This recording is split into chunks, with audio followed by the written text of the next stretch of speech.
Buenos días, amigos. Les saluda Leslie Yata Ramírez en la dirección de la portal web Entérate con Leslie. Hoy vamos a tener en el bloque internacional al doctor Pedro Calvay, un destacado abogado internacionalista, con quien vamos a seguir analizando la posible salida del Perú del sistema interamericano de derechos humanos. No te vayas. En breve enlazamos con el doctor Pedro Calvay.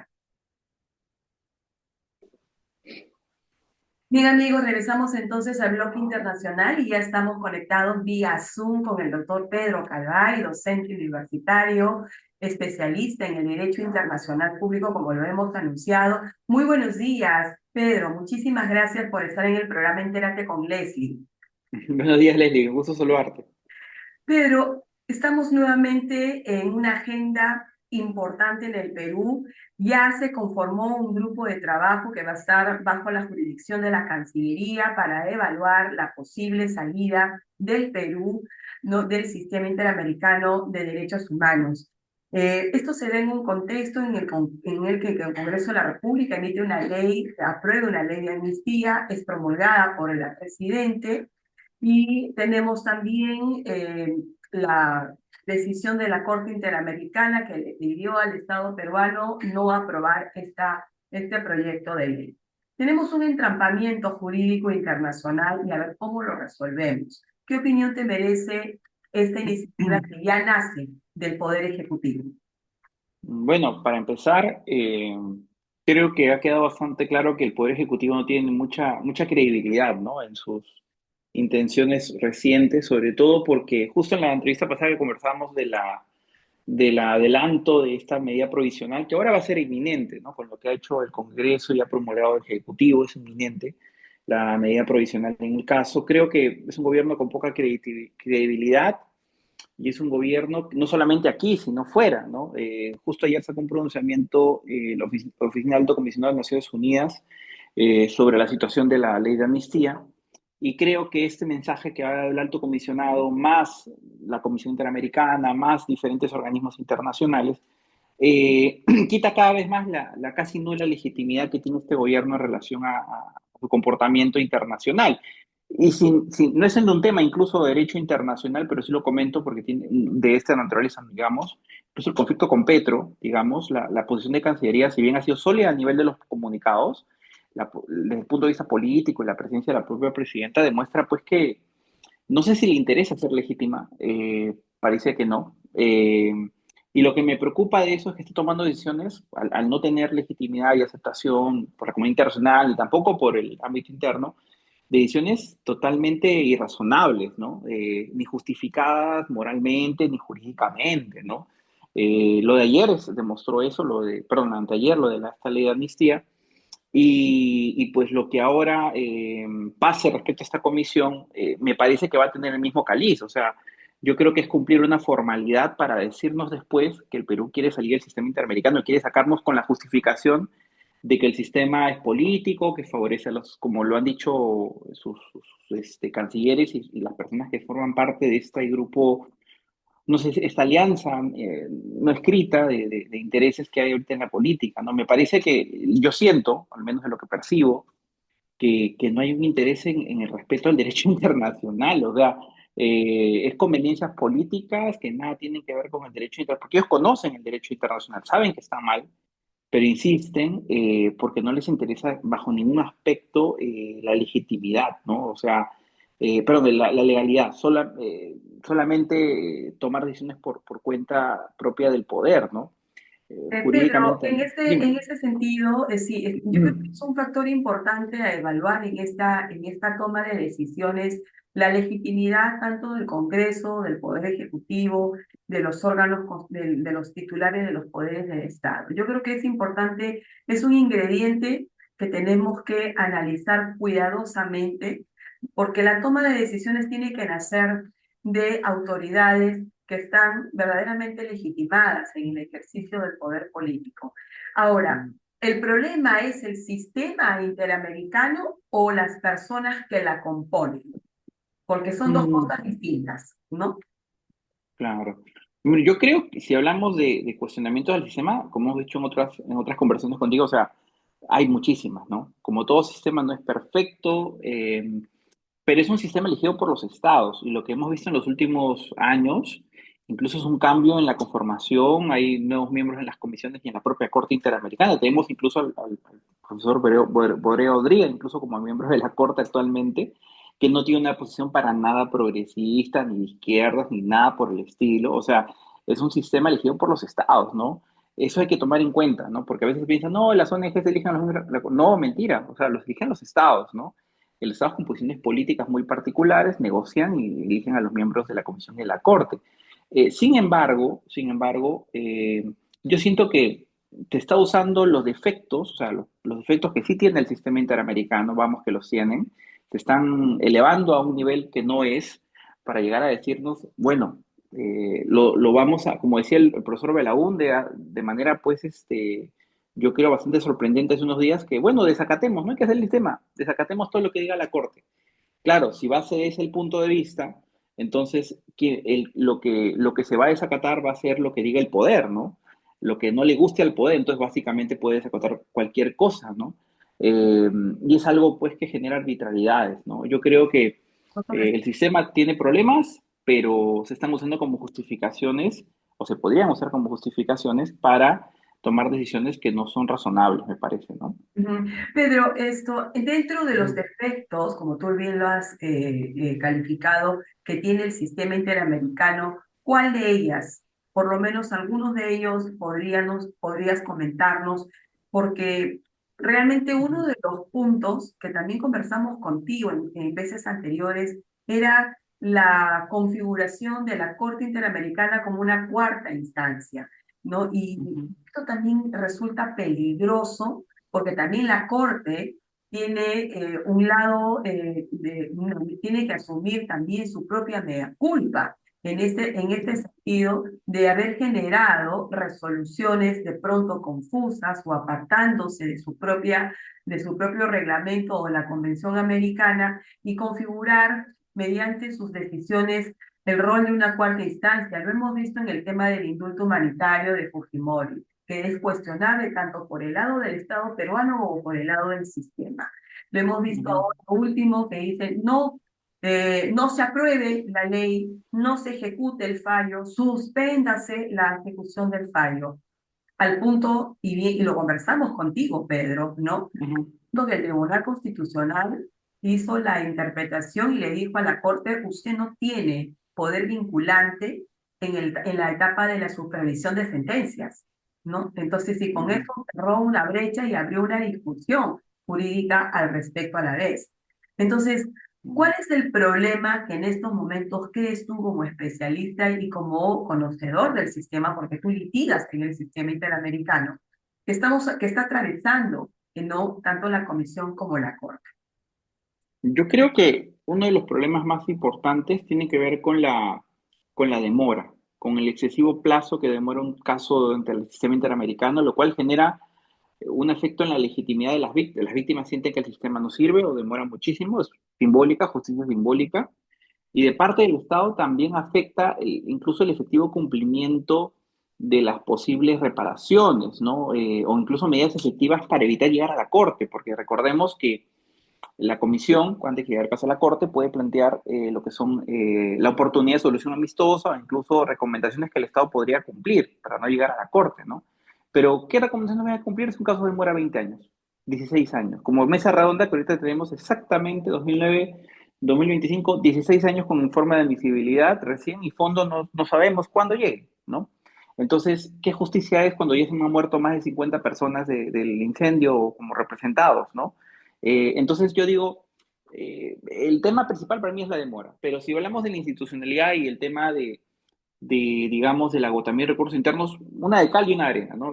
Si podríamos hablar de lo positivo sobre esa función de la interpretación de la cuarta instancia y también de la excepción de agotamiento de recursos internos respecto al litigio interamericano, hay que decir que esas estadísticas de la Comisión Interamericana, del 100% de casos que llegan a la Comisión, más o menos 80% de los casos se rechazan, ¿no? Justamente porque no se cumplió con la regla de agotamiento de recursos internos, ¿no? A nivel de los casos comunes y corrientes que llegan al sistema interamericano, y menos de eso pasa el filtro para llegar a la Corte. O sea, llegar a la Corte es un proceso sumamente, digamos, filtrado, ¿no?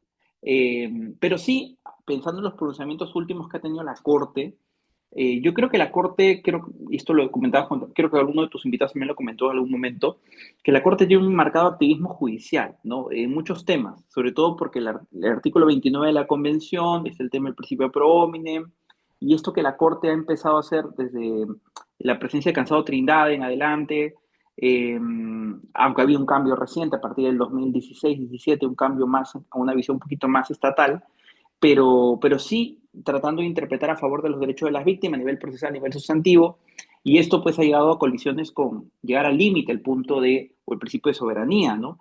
Eh, o las decisiones que se toman en el derecho interno luego de haberse acabado el proceso ante la Corte y hablando de la supervisión de cumplimiento, ¿no? Que no es pacífico. Incluso el profesor Bruno Robeño tiene un libro que se llama Supervisión de cumplimiento de la Corte Interamericana, el profesor Bruno, que trabajó en la Corte Interamericana, él mismo admite esto, ¿no?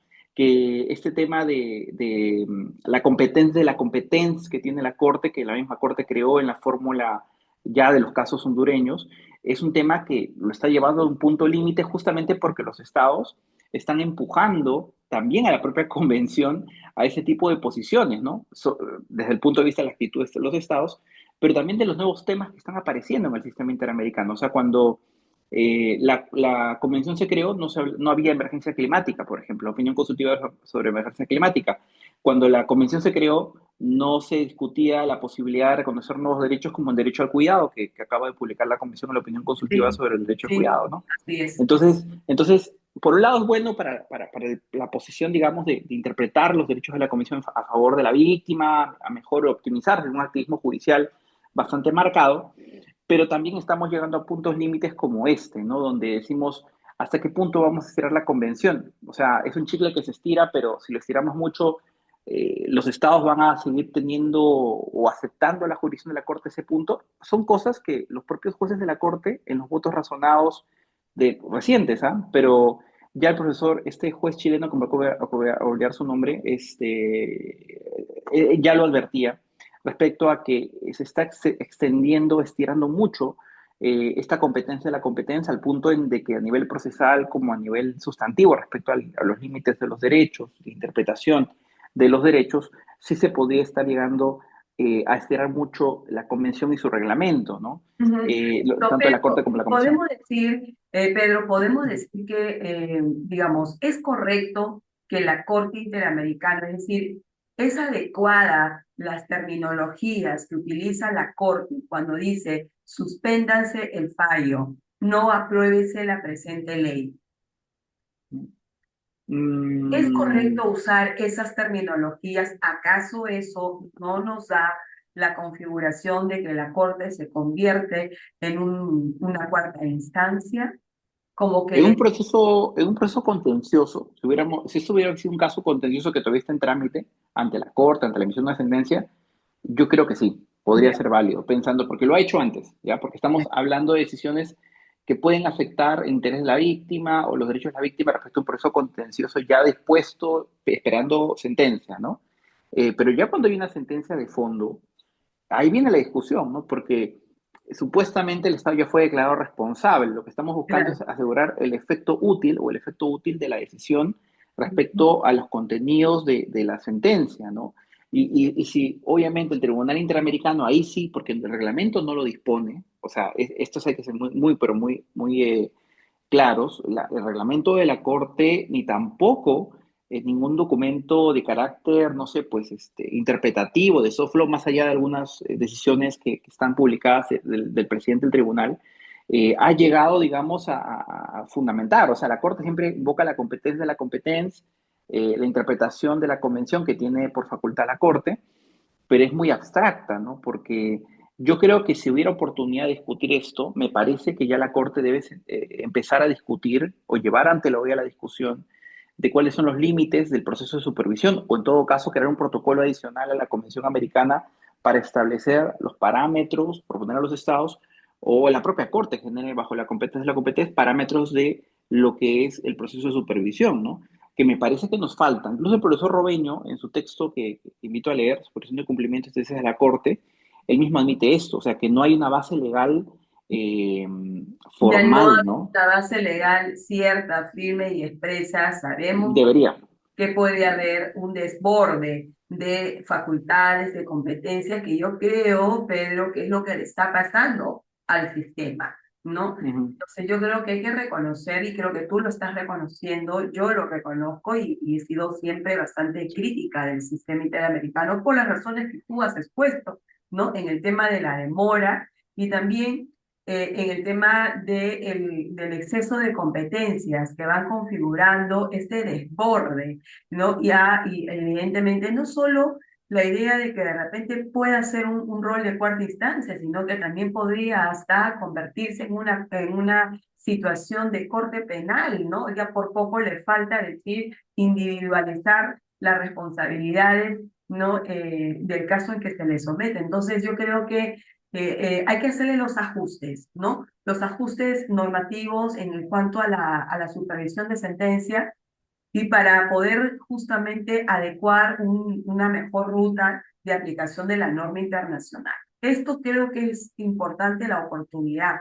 Ahora, ¿no resulta contradictorio, Pedro, que el propio Estado peruano haya propuesto al doctor Alberto Borea Odría para integrar como juez de la Corte Interamericana y ha ganado, ¿no? Ha sido electo, ¿no? De la Corte Interamericana y que luego, un tiempo después, el Estado mismo, a través del Poder Ejecutivo, esté planteando la posible salida al sistema? ¿Cómo queda entonces esa propuesta? ¿Cómo queda esa iniciativa sí. propuesta?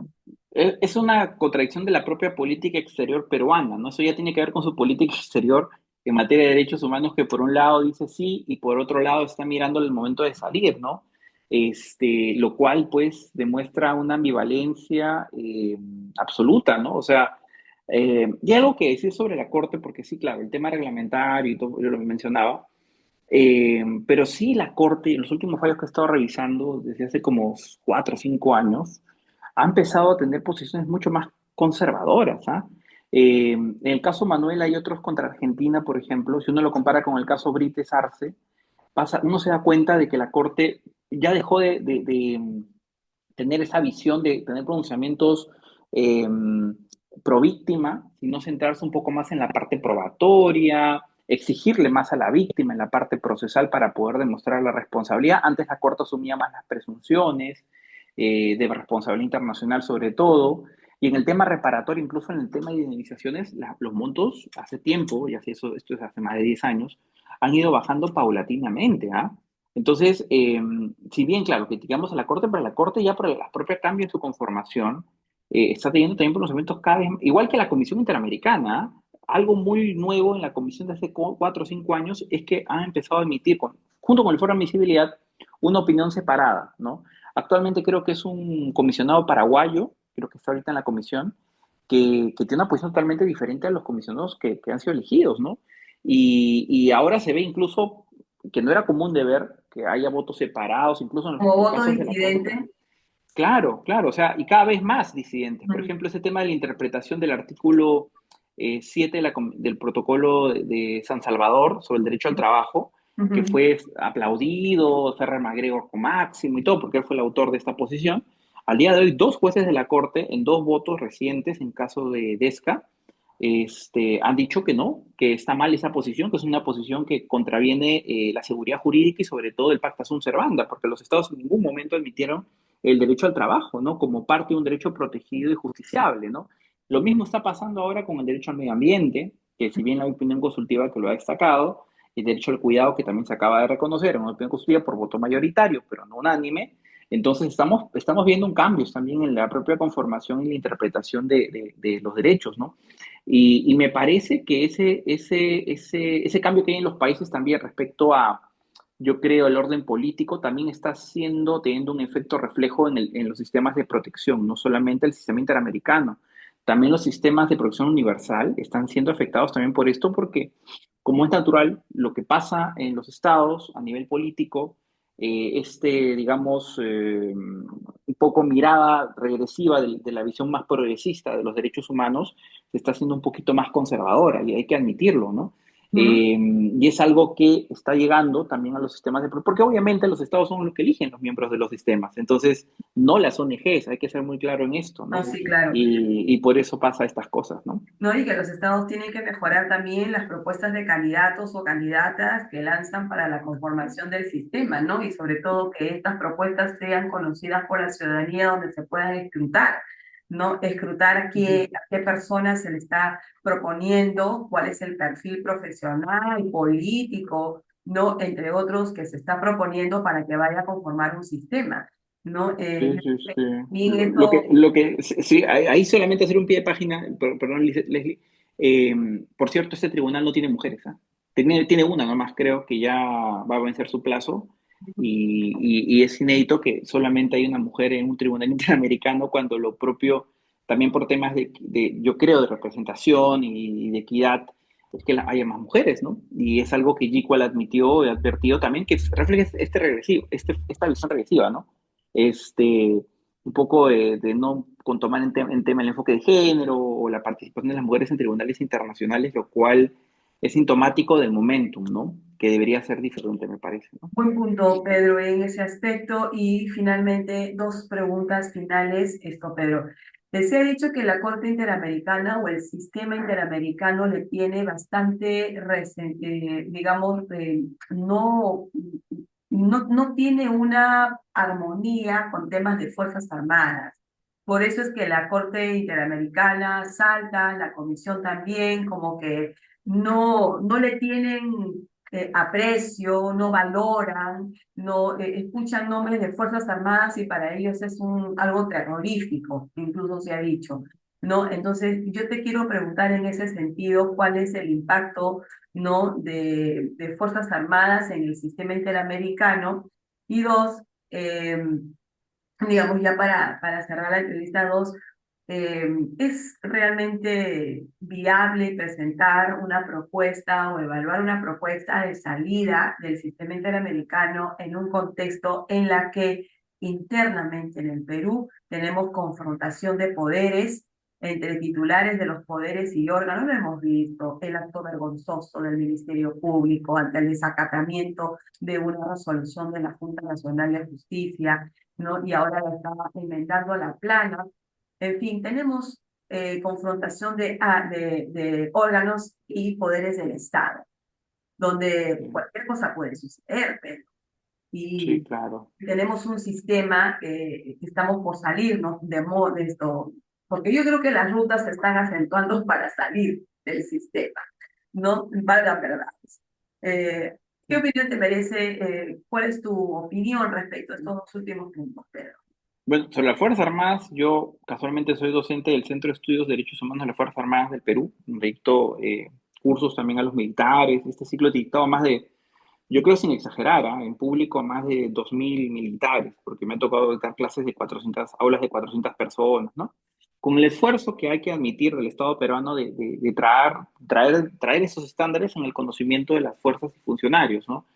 Eh, y al menos de lo que yo he sentido yo al ser parte de la plana docente, junto con militares en retiro y algunos colegas también civiles, que hay la intención de ser receptivos, ¿ah? A los parámetros interamericanos. Yo he estado hablando del sistema interamericano con militares, explicando cómo funciona la Corte, hablando de jurisprudencia sobre protección de derechos de los militares que hay, por cierto, de casos Quispe Alaya, que son casos de tortura contra un militar, casos vinculados a debido proceso Rosario Villavicencio, que es un caso también de destitución de un militar por corrupción, ¿no?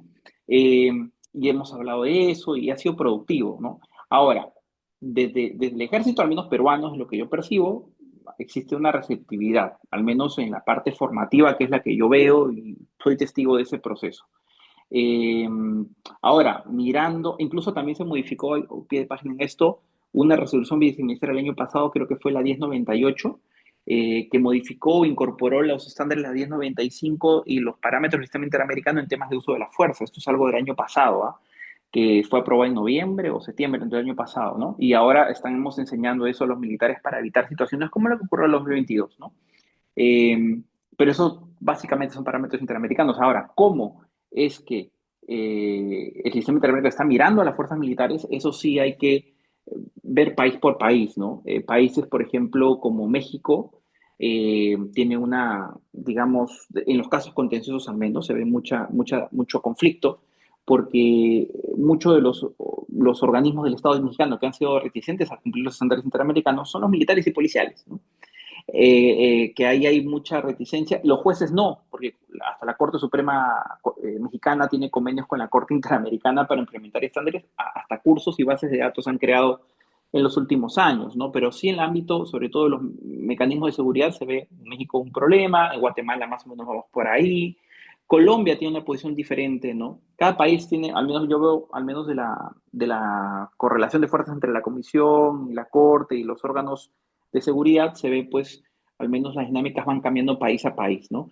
Y habría que analizar país por país cómo está la relación, pero la Corte, hay que decirlo, en su jurisprudencia ha tenido parámetros muy útiles para regular uso de la fuerza, situaciones de lo que es la formación militar, temas de bioproceso en el ámbito administrativo sancionatorio, en temas de justicia militar, en fin, hay cosas útiles en el sistema para eso. Nos quedó muy claro, Pedro. Sí, Muchísimas. y lo último solamente 10 respecto a la segundos, no perspectiva, más tiempo, sí, sí. estoy de acuerdo contigo, estoy de acuerdo, se está preparándose todo un panorama para salir del sistema, lamentable, ¿no?